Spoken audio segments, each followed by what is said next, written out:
BPSC ने ना normalisation जैसे घटिया कानून ले आकर हम लोगों को गुमराह कर रही है।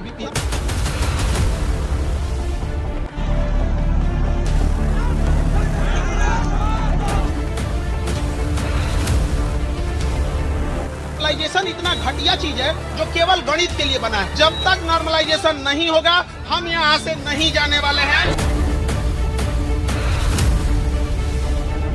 6 दिसंबर 2024 दोपहर के लगभग 2 बजे बिहार पब्लिक सर्विस कमीशन यानी बीपीएससी के ऑफिस के पास बेली रोड पर अचानक कुछ स्टूडेंट इकट्ठा होने लगते हैं ताकि वहां से कुछ दूरी पर मौजूद बीपीएससी ऑफिस में जाकर प्रोटेस्ट कर सके।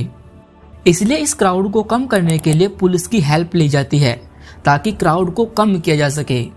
लेकिन जब पुलिस और प्रशासन के अधिकारी स्टूडेंट्स को आगे बढ़ने से रोकते हैं तो प्रोटेस्टर्स वही सड़क पर बैठ जाते हैं, जिसकी वजह से ट्रैफिक डिस्टर्ब हो जाता है। जिस जगह छात्र प्रोटेस्ट कर रहे थे वो एक रिस्ट्रिक्टेड एरिया था जहां पर प्रोटेस्ट अलाउड नहीं है। इसलिए ऑफिसर बार बार स्टूडेंट्स से रिक्वेस्ट करते हैं कि वे यहां से वापस चले जाए, लेकिन स्टूडेंट्स वहां से जाने से इनकार कर देते हैं।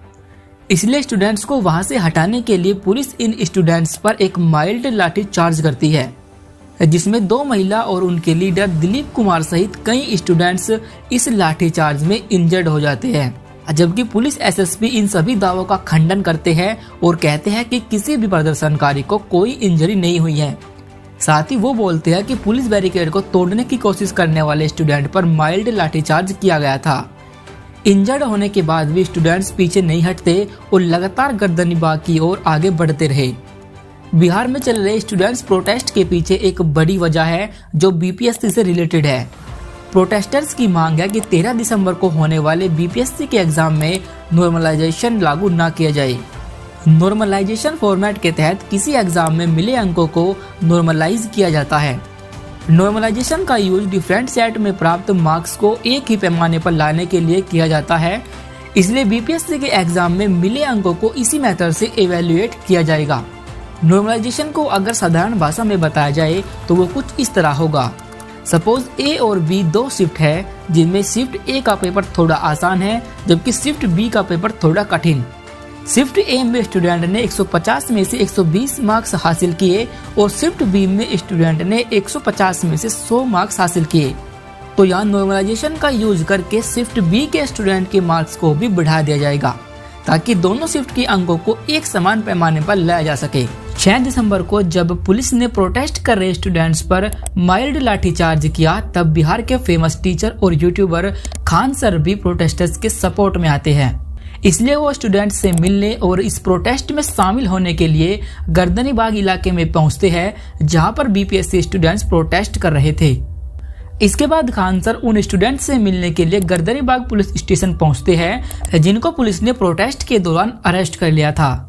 इसी दौरान social media handle Khan global studies पर एक फेक पोस्ट वायरल होता है जिसमें लिखा होता है कि खान सर को पुलिस द्वारा अरेस्ट कर लिया गया है।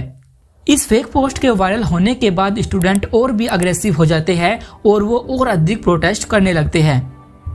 सिटी एसपी स्वीटी शेरावत बताती है कि बिहार पुलिस ने बार बार खान सर को जाने के लिए कहा था, जिसके बाद खान सर पुलिस ऑफिसर से कहते हैं कि उन्हें अपनी गाड़ी में बिठाकर उनकी कार तक छोड़ दे जो कि कुछ दूरी पर मौजूद अटल पथ के पास खड़ी थी। तब पुलिस ऑफिसर खान सर के रिक्वेस्ट करने के बाद उन्हें उनकी कार के पास पहुंचा देते हैं। साथ ही सिटी एसपी स्वीटी शेरावत कहती है कि इस प्रोटेस्ट के बाद 2 लोगों के अगेंस्ट एफआईआर दर्ज हुई जिनमें स्टूडेंट लीडर दिलीप कुमार शामिल थे और साथ ही उनके साथ कुछ अन्य अननोन पर्सन भी शामिल थे। साथ ही उस सोशल मीडिया हैंडल के खिलाफ भी एफआईआर दर्ज होती है जिसने ये झूठी खबर फैलाकर मामले को और भी अधिक बढ़ा दिया था। शाम तकरीबन 8 बजे जब खान सर पुलिस स्टेशन से वापस घर आते हैं तब अचानक उनकी तबीयत खराब हो जाती है। खान सर के एस्पायरेंट बोलते हैं कि खान सर की तबीयत रात में ही खराब हो गई थी और उनके गले से आवाज नहीं निकल रही थी, जिसके बाद खान सर दवाई लेते हैं और सो जाते हैं। अगले दिन खान सर की तबीयत और अधिक खराब हो जाती है जिसके बाद उन्हें प्रभात मेमोरियल हॉस्पिटल में एडमिट कराया जाता है, जहां ये रिपोर्ट सामने आई कि खान सर को डिहाइड्रेशन और फीवर की वजह से उनकी तबीयत ज्यादा खराब हो गई थी।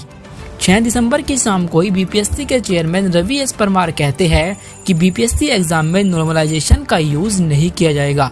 पर लेकिन 71वीं परीक्षा में इसका इस्तेमाल किया जा सकता है। 13 दिसंबर को होने वाले बीपीएससी एग्जाम में 4.2 लाख स्टूडेंट्स परीक्षा देंगे, जिसके लिए 2200 सीट्स अवेलेबल रहेंगी।